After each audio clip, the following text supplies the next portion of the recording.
Hey guys, welcome back to our repair, guys. In today's video, guys, we'll go ahead and show you how to set the gap and what the gap should be on spark plugs on Hyundai Elantra, guys, generation 2011, 2016, 17. This car has 69, almost 70,000 miles, and we will have more than 200 videos taking the whole car apart. So please, guys, subscribe to the channel. Many videos will come, and if you need help, just let us know.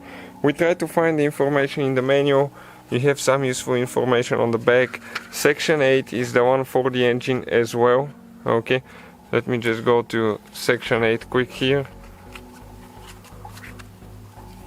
Okay, this is okay right here, section 8. The next page will be engine specifications. Here you'll be able to find bulb sizes and all that stuff, but I couldn't find spark plug gap anywhere in the manual. So in today's video, guys, we'll show you how to set it and what it should be at.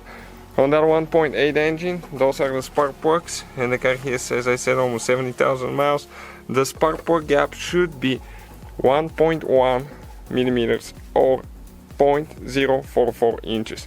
Now you can see our tool, we have 0.9, and we're going to use this is 0.9 and 0.2, so that will make 1.1.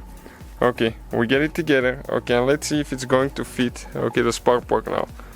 It's right on the spot, barely goes in. So it's still 1.1 on that spark plug even after 70,000 miles. This one, again,